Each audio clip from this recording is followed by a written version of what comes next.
Good evening and welcome. I'm very happy to introduce Vikram today. Um, Vikram is a multi-potentialite. He has woven many different subjects together, like astrology, education, business, data sciences, and Vedic studies, in a way which is a bit rare. And he offers his services as a Vedic life coach with over 23 years of experience. What sets him apart is his approach, combining Indian mythology, astronomy, and Indian philosophy, using coaching at its base and using the birth chart as a tool. He helps people achieve their goals rather than using astrology as a prediction tool. On the other hand, he shares his learning and understanding, teaching through courses and workshops and retreats, helping us to understand the right place of astrology in the larger context of things. Vikram is a long-time Aurovillian. He has a PhD in Vedic astrology and a gold medalist in data sciences from Indian School of Business. Please welcome Vikram.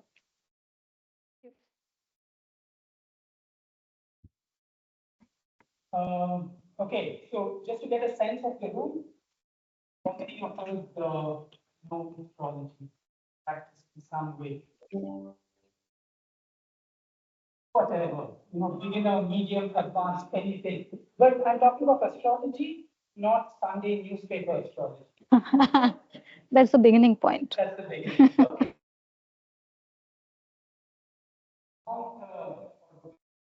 Okay. 20 years and more. And even those who have joined online, you can raise your hand so I get a sense of the room. 10 years, around 10 years. Okay, 5 years. All right, great. Before we begin, if we can turn off our cell phones, please. I've got 30 slides to present, so I'll go one after the other. Okay, so what I'd like to do is to start with a grounding. Yeah. So if we can turn off our phones, put our phones on silent mode, find your seat on the floor, find your feet on the floor, see if your back is straight.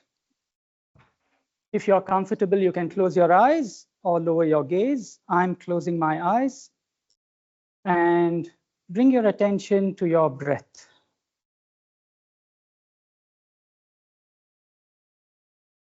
Let's just focus. Let's just become aware of how we are breathing today. How fast or slow we are breathing. How deep or shallow it is.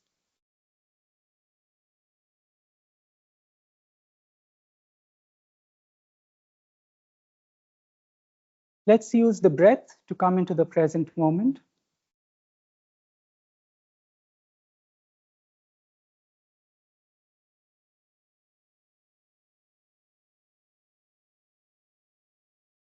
And now let's synchronize our breathing. I'll tell you what I'm doing. See if you can follow along.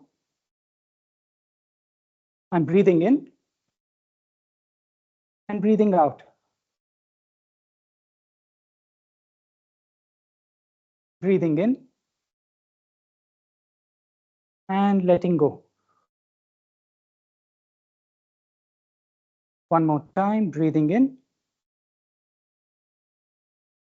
and releasing. Come back to normal breathing. And let's take a moment to connect with the intention for being present here today. What is it we would like to hear about? What questions do we have? What guidance do we seek?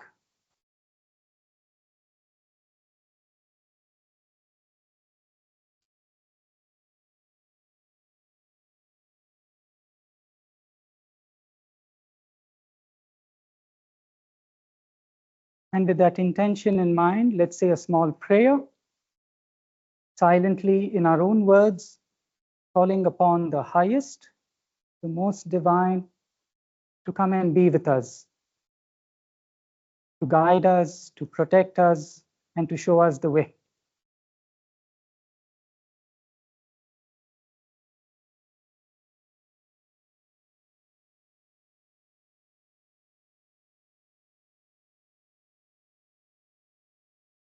Slowly come back to your breath.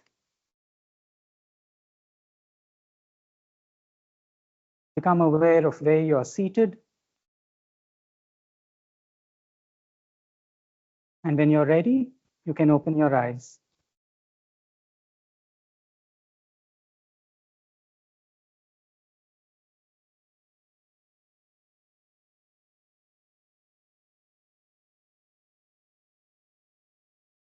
Okay. When I asked you all to check in on your intentions, did you have anything that came to mind? Any questions, or can I just get a sense of why we are here today? Why we are here today? What would you like from this session?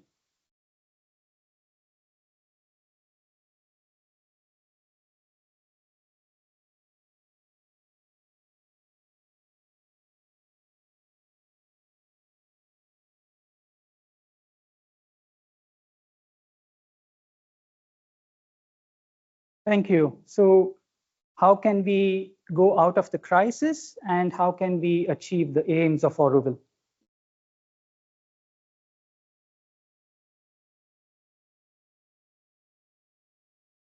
Yeah.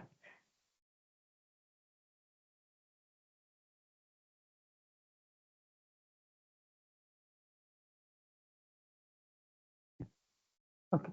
What is the birth chart, and what is the potential of Auroville? What are the difficulties? Okay, you can take one more.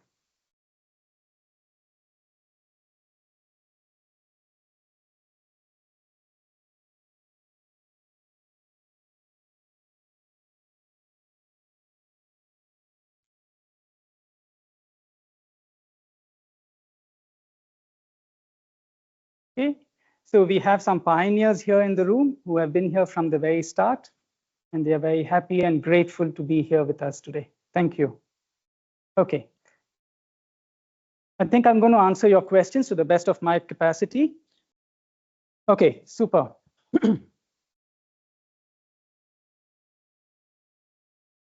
The birth chart. What is the birth chart? To start that question. So the birth chart is a map of the sky at a certain moment in time. How were the planets and stars placed at that moment in time? Usually, what we take is the time of birth of an individual, right? When was this baby born? So I'm using the techniques of individual astrology to apply it to Auroville, to a community, right? So the question arises, what do I use as a time of birth? When was Auroville birthed? When was it delivered? That's the first question. And for a very long time, I was using 19th September 1960, because that was the day when Mother signed a board resolution initiating the project of Auroville. And in the same board resolution, she initiated Sri Aurobindo Society. One paragraph for SAS, one paragraph for Auroville. And I was using that. I spoke to Gilles, and he told me sometime in the morning, maybe around 9 o'clock. So I was using 904, 19 September 1960, Pondicherry as the birth of Auroville. Till I spoke to a few Aurovillians, and they said, maybe that is the moment of conception. And instead of 9 months, we took 8 years to birth Auroville. And the baby was delivered and shown to the world on, well, this day, 28th February 1960. Happy birthday. Yeah? 1968 at 10:30, that is when Mother read out Auroville's charter on All India Radio. And there were people from around 124 countries coming to the Matrimandir amphitheater and putting a little soil to birth this experiment in human unity. So I changed. I switched to working with this date of birth, time of birth, and the place becomes Auroville. So if I look at how the planets and stars are placed on this day, I get this. Let me take you through this. You're a little far, but maybe you can see what I've got here are 12 boxes, starting with this one here. Right? These boxes are segments in the sky with millions of stars. They are called Aries, Taurus, Gemini, and so on. Those are the boxes that you see. The letters that you see are the letters of planets. So we have MA is Mars, SA is Saturn, RA is Rahu, MO is the moon, SU is the sun, VE is Venus, ME is Mercury, JU is Jupiter, KE is Ketu. Rahu and Ketu are nodes of the moon, right? They are mathematical points. So this tells us which box each planet was placed in back then. Back then, not today. Today, this is how the planets are placed. And you'll notice that many of them are in a different box because the planets keep going around the sun. Yeah? Of these, you'll notice that some are in the same box. For instance, RA and KE are in the same box, RA, KE, Ketu. And well, anything else? No, nothing else, just those two. This is Sun and Moon, of course. Sun and Moon are in the same box. Now, this is how the planets are placed today, now, as we speak. Yeah? This is known as the transit chart, and this is known as the birth chart. Apart than this, we have a set of dates at the bottom. What are these dates? Right? These are planetary periods. A certain planet governs a certain duration of this entity's life, after which another planet takes over. How do we make sense of all of this? Right? Some of you who have worked with me before know my analogy of crossing a river. I'm going to share it again. I never get tired of this. Imagine Auroville is crossing a river. What we are trying to do with this birth chart is to see how that river is flowing. Which direction is the river flowing? How strong are the currents? And then we ask Auroville, where is it you want to go?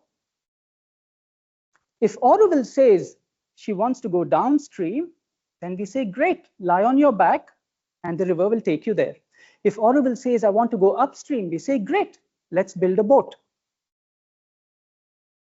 Yeah, the destination is what Auroville has to choose. And we use astrology, the birth chart, to navigate this river. Yeah? So in that river, these dates, these planetary periods, is the direction in which the winds are blowing. If I know that direction, I can align my sails. I can make use of the wind to go further towards my goal. We're going to see all of this together. Now, when we do all this, the question arises, who is Auroville, or what is Auroville? When we make this birth chart, what birth chart are we making for? I'm making the birth chart for the entire community. It's the whole community, the forests and the water and electrical service and the people and the schools and the money and the financial service, everything. The whole community is what we have made the birth chart for. And this gets called as the first house. We have 12 houses. Yeah. Whatever supports this community in terms of material resources, in terms of money, in terms of foundations, in terms of whatever supports the community is the second house. Traditionally, this is the house of wealth. So the financial service, the FAMC, the Unity Fund, anything that supports Auroville through money, for instance, is the second house. The third house is all about communication. Telephone service, Orinoco, Oronet, Auroville Today, all our communication, anything written in terms of email or WhatsApp messages, all our communication is part of the third house. The land that we want to aspire for, the land, the houses, the buildings, is the fourth house. Yeah? This is also the house that nurtures us. Emotional well-being is from the fourth house. So the housing service is part of the fourth house. The housing board is part of the fourth house. The land board is part of the fourth house. Our youth, our education, our culture is all part of the fifth house. So Sire is part of fourth and fifth, primary education and secondary education. All the schools are part of either fourth, primary or secondary. Yeah? Health is part of the sixth house. So we have Sante, we have Matram, we have the Aspiration Health Center is part of the sixth house. What keeps the health of the community is part of the sixth. The services are part of the sixth house. The service sector is part of the sixth house. The seventh is my counterpart. In traditional astrology, it is the house of my partner. Directly opposite, looking at me as an equal. So in the case of Auroville's chart, the seventh house becomes our foreign visitors, our tourists from other cities. So RRO becomes part of the seventh house. All our visa is part of the seventh house. Anything that we do to change ourselves, to transform ourselves, is part of the eighth house. All the work that the pioneers have done to transform Auroville from what it was to what it is today is part of the eighth house. Right? The ninth is all about higher education, the philosophy, the guiding principles of Auroville, the ethics, the morals, the guru, the teacher, Savitri Bhavan. Right, is part of the ninth. The justice system is part of the ninth. The legal system is part of the ninth. Yeah? The 10th is all about our work, the work we do. When we say karma yoga, it is part of the 10th house. The administrative body is part of the 10th house. So the town hall, all the working groups, the foundation is part of the 10th house. What we get from doing this work is the 11th house. The gains, the reputation Auroville has in the world today is seen from the 11th house. And the ultimate goal of Auroville, whatever that may be, that vision, that goal is part of the 12th. Right? It's known as the Moksha Sthana, ultimate liberation, is part of the 12th house. Yeah. So when we want to analyze any dimension of Auroville, any facet of life, we look at these individual houses. Now, all these houses have ministers, right? So for instance, the minister for the second house is Jupiter. The minister for the third house is Mars.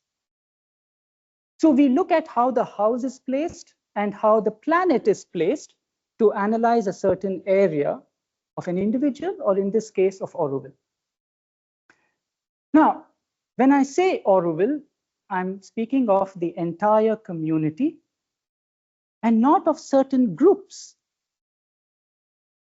Think of it this way. I have a very bad headache, but I'm able to walk. I may have injured my foot, but I'm able to see, write, talk. These are different parts of me. The same with Auroville. There are different parts. Some parts may not be functioning so well, but we are taking the chart of the whole community with all of us together.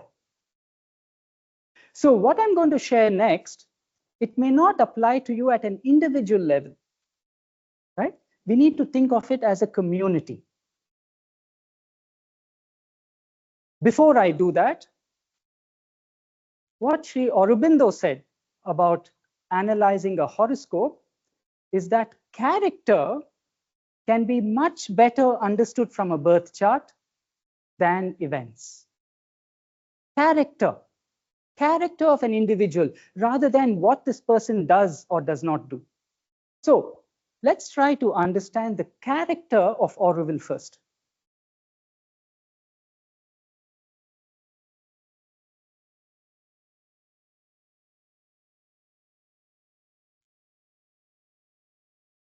For this, where else to go than the charter of Auroville? Let's look at the charter. Auroville belongs to nobody in particular. Auroville belongs to humanity as a whole. But to live in Auroville, one must be a willing servitor of the divine consciousness. Auroville will be a place of unending education, of constant progress, and a youth that never ages. Auroville wants to be the bridge between the past and future, taking advantage of all discoveries from without and from within. Auroville will boldly spring towards future realizations. Auroville will be a site of material and spiritual researches for a living embodiment of an actual human unity. When we read this, which zodiac sign can you associate this with?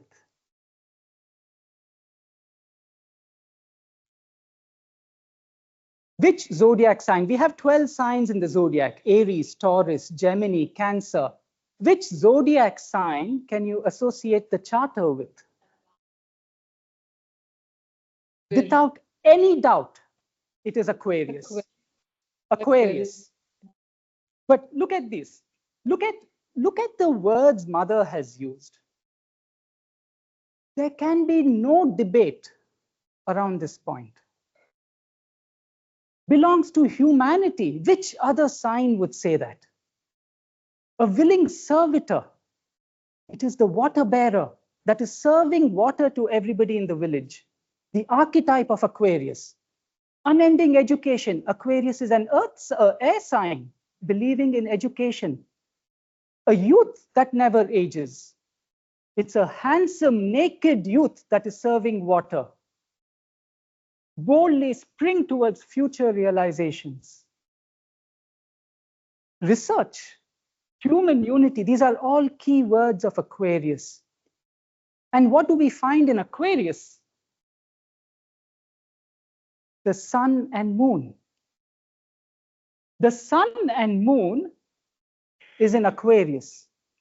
The sun is the center of our solar system. It's what gives us light. It's what gives us energy. It is the soul. The soul of Auroville is in Aquarius. This is what I say about Aquarius. It's all about innovation. It's all about the collectivity. So the vision of Auroville is collectivity. Why vision? Because it's the sun and moon, the luminaries, the ones that give light during the day and at night. It's utopian. That's what Aquarius believes in, utopia. It believes in experiments. That is what Auroville is about. And it's getting strength from the Guru. Why am I saying that? Jupiter is aspecting Sun and Moon for those of us who know astrology. In Vedic astrology, we have nakshatras, 27 of them, right? And the nakshatra behind the Sun and Moon, the stars behind the Sun and Moon, when Auroville was born, is Shatabisha. Shatabisha is all about health and healing. And that is what Auroville is about. All our work is about healing the planet. So much work we have done in healing the soil, in the ecosystem, healing the ecosystem. Shatabisha is 100 doctors. That's the literal translation, 100 flowers. Each nakshatra has a sutra. Over here, it's abstract from above, tangible from below. That's the sutra for Shatabisha. I won't have time to go into how this sutra can be applied, but I'm just putting it here for the sake of it. Let's take the next one, Aries ascendant. This is Aries, and this is the ascendant. Ascendant means what was rising in the east when Auroville was born, which stars were coming above the horizon. Aries, it's all about a pioneer. Auroville wants to be independent, self-sustainable. On the challenging side, Auroville can be impulsive, may not admit to mistakes. Nakshatra is Bharani, the deity is Yama. Yama is the one who is all about transformation. We mistakenly think Yama is about death. Yama is about transformation. The symbol for Bharani Nakshatra is the womb in the woman, which holds space for something new to emerge. That is what Auroville is aspiring to do with the nakshatra in Bharani.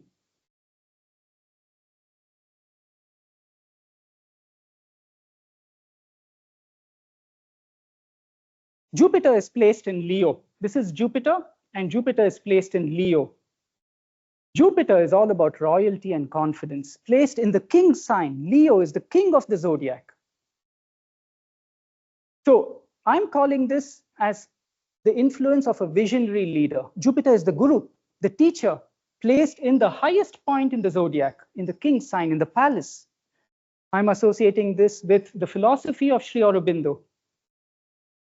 Jupiter is placed in Magha Nakshatra, and Magha is all about our ancestors. So something about this philosophy that is connected to our ancient traditions. Right? Interestingly, over here, the sutra is complaints from above, focus from below. Right? However we want to interpret that.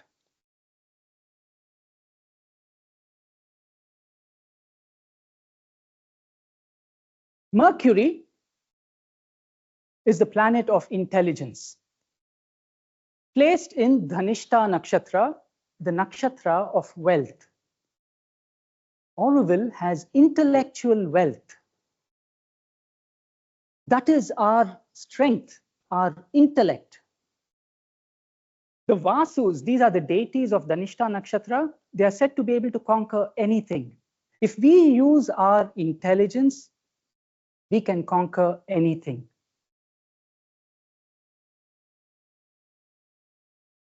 Venus, the planet of harmony, the planet of love, beauty, and relationships, is in Shravana Nakshatra. Shravana is the capacity to hear. So, can we attain harmony, beauty through listening, by hearing each other?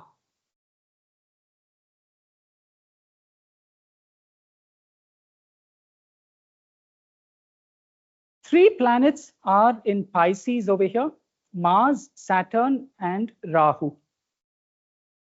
Very interestingly, two of them, Saturn and Rahu, are in Revati Nakshatra. Revati, the deity is Pushan, right? That's Pushan. Pushan, who wants to show people the way. That's the mythology surrounding Pushan. Showing ships the way in the sea. Saturn is my duty and responsibility. Saturn in Revati Nakshatra, the duty, responsibility, obligation of Auroville is to show the world the way.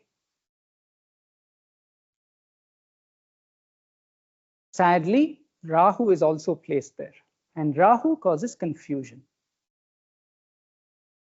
There is a desire, an ambition to show the way, which can kind of muddle things up. The last one that we have is Ketu in Chitra Nakshatra. Chitra is all about beauty, designing something of structure and discipline, and Ketu wants to let go. So Auroville does not adhere to structures.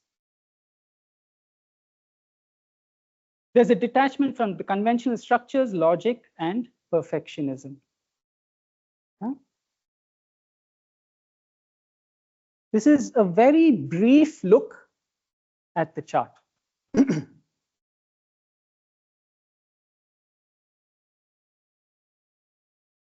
But to answer your question, how do we get out of this crisis? What guidance can we take from the chart? And especially if you read my write-up, I said from December 21, all the events that have happened since December 21. How did I go about analyzing this? First, I asked Megha to give me a list of events. And she went back, News and Notes, Mass Bulletin, and she gave me 200 events that have happened since 2021.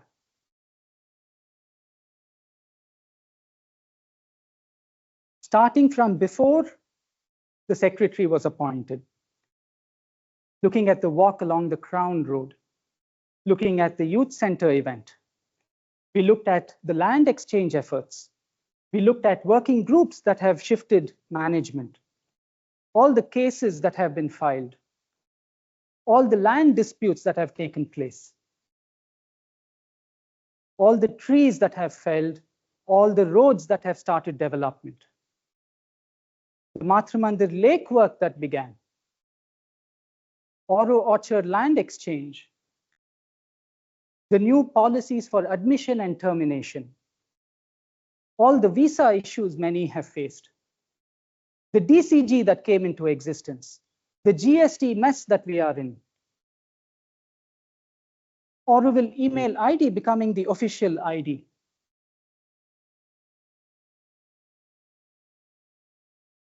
All of this, 200 events. What did I do with them?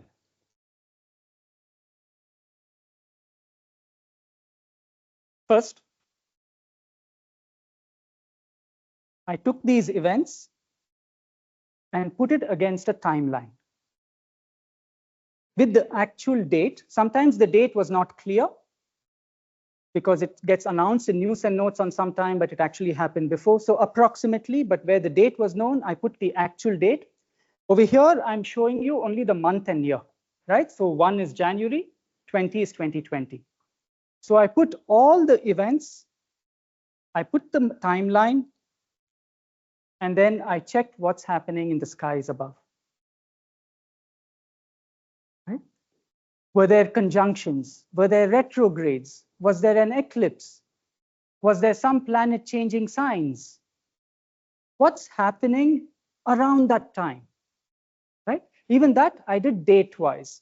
It's all compressed over here month-wise to give you a sense of how I'm looking at the skies above and life on Earth. I've color-coded this so you get a sense. All orange is Jupiter, all green is Mercury, black is Saturn. Yeah? Every event, I try to look at what's happening. There are usually many things happening in the sky, but I try to take only the most important, what I consider to be the most important. Yeah? So for instance, over here, there's a conjunction in the Rahu-Ketu axis in May 23, and there are 2 eclipses in May 23. And in the same month, news and notes went under new management. Right? I'm not saying one is causing the other. That is not what I'm saying. I'm looking at the synchronicity of events. Yeah? So over here, for instance, what do we have? Jupiter turns direct in Aries, and there was felling of trees on the crown, early 2024.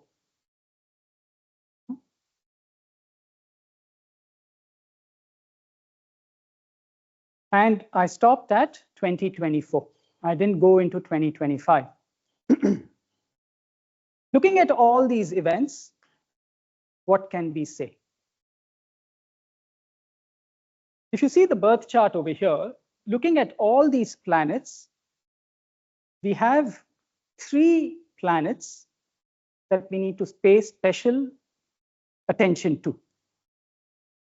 Right? This is today's chart. Right? And I draw your attention, one, which is Rahu, R-A, which is in the same position as it was at birth. And the other is Ketu, same position at birth. Those 2 planets. The third one, any guesses? Sun and Moon? Saturn. Saturn. Why? Yeah. So Saturn, how can I explain Saturn?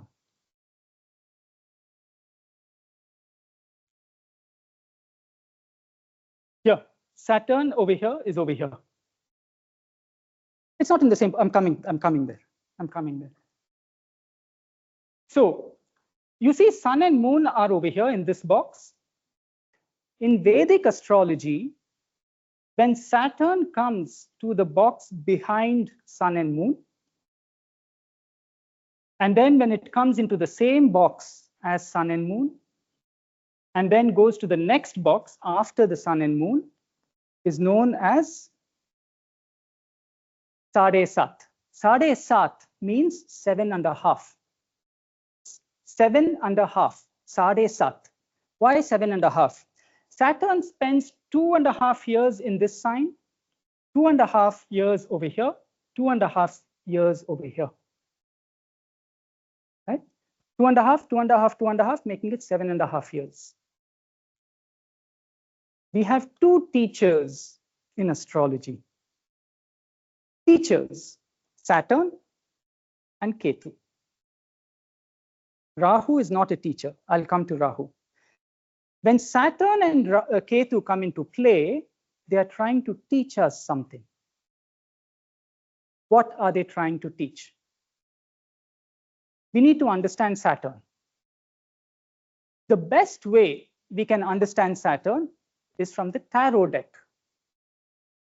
In the major arcana, there is a card called the Hermit. This is the best way I have understood Saturn. Everything about the Hermit is Saturn. He has a golden staff holding a bright light, a star, but his eyes are closed, right? Saturn believes in work like the Hermit, trying to find the way within. The Hermit does not believe in any glory, doesn't wear a crown, doesn't wear jewels, just like Saturn, a simple black cloak. The Hermit is extremely humble with no ego, just like Saturn. Now, when Saturn comes over here, Capricorn, and it transits natal moon, natal meaning birth. So when Saturn goes over the natal, the birth moon, Saturn asks, is this moon like me? The Hermit asks, is this mind like me? Why mind? Moon is the mind. And if Saturn finds that this mind does not have the same qualities as himself, he's going to teach those qualities. what do we find? Saturn was in Capricorn from Jan to April 2022. So retrospect, right, in the past. And what I find is a lot of restructuring, issues with finances in Auroville, challenges to governance, many new policies, resistance to authority, all decision-making processes changed, a complete slowdown and pressure at work. All of this is the 10th house. Capricorn is the 10th house from the ascendant. You remember when I showed you the pictures, the town hall? That is where Saturn was from Jan 20 to April 22. In April 22, Saturn moved into Aquarius, and Saturn is still in Aquarius. Yeah? What do we find here? Aquarius is about idealism. Saturn is about ground reality. The hermit does not fly in the sky, but Aquarius does. Aquarius is a visionary. Saturn is about practicality. There's a conflict here. Aquarius believes in freedom. Saturn believes in rules. So I'm finding rules versus freedom. There is emotional stress. Why? Saturn is going over the moon. The moon is emotional well-being. Pushbacks and protests. This is Saturn. The other thing that's happening is the nodes, Rahu and Ketu, have come back to the same position. Right? So 2023, Rahu came back to Pisces, Ketu went into Virgo. What do I see? Look, these images are of this image, Varaha avatar is Rahu. Yeah. So the way to understand Rahu is to look at the avatar of Vishnu. In this case, it's Varaha avatar. Pisces is the 12th house, which rules expenses. Rahu is chaos. Chaos where finances and expenses are concerned. There's a confusion over management of resources and wealth. Rahu in the 12th house. Interestingly, Varaha, if you know the story of this avatar, he digs deep into the ground to rescue Bhudevi. And what do we find in this period? We are digging deep and we are extracting the earth.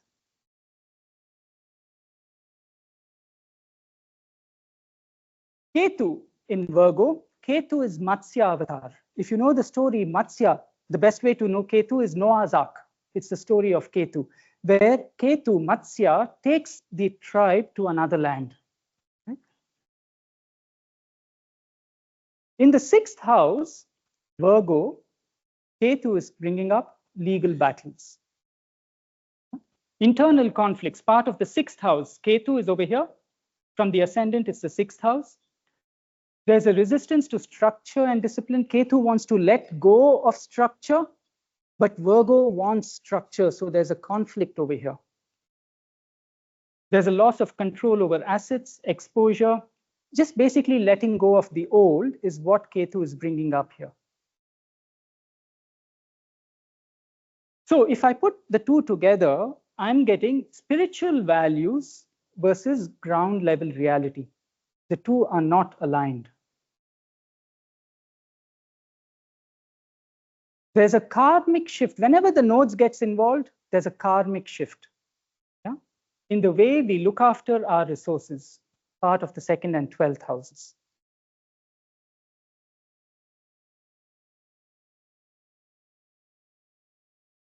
What will happen next? That's always the question. What will happen next? Right? So I can't tell you what will happen next for life on Earth, but I can tell you what will happen next in the skies above. Yeah? So the nodes will shift signs, and that's going to happen sometime in May, June. Rahu will go into Aquarius, Ketu will go into Leo. That is for 2025 to 27. What is this asking from us? Aquarius is all about innovation. So Rahu moving into Aquarius is asking us to find new ways to solve old problems. Aquarius is about networking. Can we collaborate with our friends abroad? Can we collaborate more with AVI, for instance? Aquarius is all about service. Can we give more to the world outside what we really value ourselves? Aquarius, genuineness is most important. Authenticity is most important for Aquarius. If we go to Ketu, which is going into Leo, Leo is the king sign, the sign of the ego. Ketu is about dissolution. Can we dissolve our egos? Can we set aside our power struggles? We need to let go of outdated beliefs, but we need to re-envision. Ketu is a spiritual planet, and Leo is the king sign. Can we come up with a new vision, or maybe re-envision what Auroville wants to be? Saturn is going to go into Pisces, end of March, right? So in a month, Saturn moves into Pisces. And that will mark the last 2.5 years of Sade Sat. What is that asking from us? When Saturn comes back to its own position, there's usually questions around identity. It's going to ask us to reflect on what is our identity. And when we say our, I mean the collective, Auroville's identity. Remember, Saturn is the hermit. Saturn is coming back to its same position after 30 years. It's going to see if we are humble. It's going to see if we are grounded. It's going to check if we are thinking long term. It's the slowest moving planet. That's why we associate Saturn with long-term thinking. Pisces is the 12th house, the house of expenses. Saturn is constriction. So it's saying we need to constrict our expenses. We need to use our resources more efficiently, whether it is money, whether it is our trees, whether it is our people. We need to conserve our resources. Saturn is about perseverance and discipline. Pisces is the 12th house, moksha sthana. Can we persevere towards moksha for Auroville? Can we persevere towards our long-term vision?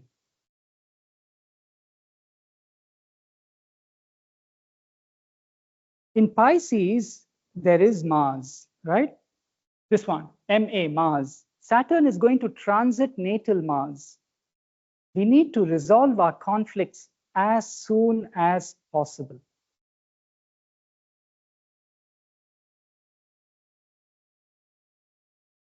You'll say, well, Vikram, this is easier said than done. You tell us to resolve conflicts. Okay, great. How do we do it? How do we do it, right? The answer lies in the dashas, which tells us the strategy to use. Remember, dashas, the direction in which the winds are blowing, right? I'm considering 3 dashas. Yogini dasha. Venus is running till June. Venus is the planet of beauty, of harmony, of relationships. Can we value harmony? Can we value art and culture and beauty and relationships? This is the strategy to reach our destination.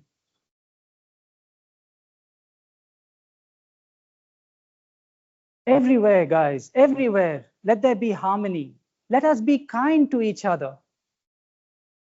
Where? On the streets? On the roads? In Solar Kitchen? Where? How? Where to be kind? Venus is in Shravana Nakshatra, to listen.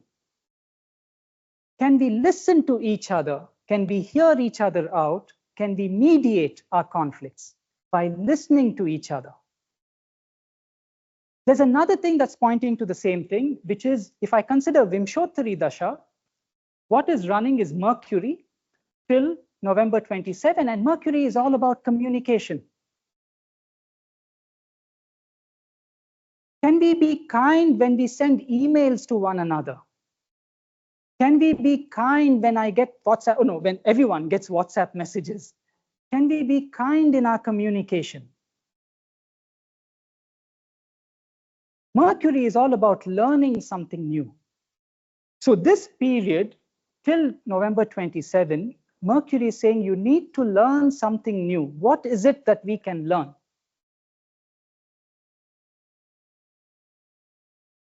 No, it started a little before. I can give you the dates. It's all about transparency over here, right? Mercury is about clear, transparent communication in our policies, in our documents, in our whatever, right? Clarity and transparency is key.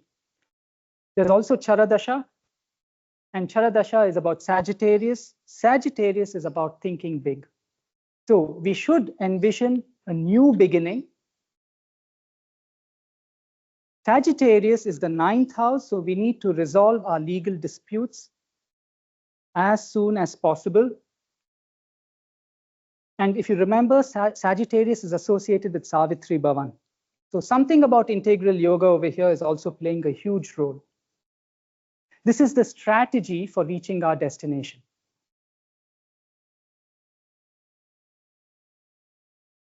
When I spoke to Carol about all of this, he told me what Mother had once said. She says, you must all agree. This is the only way to do good work. For everyone to agree, each one must rise to the summit of his consciousness. It is on the heights that harmony can be achieved, can be created, is created.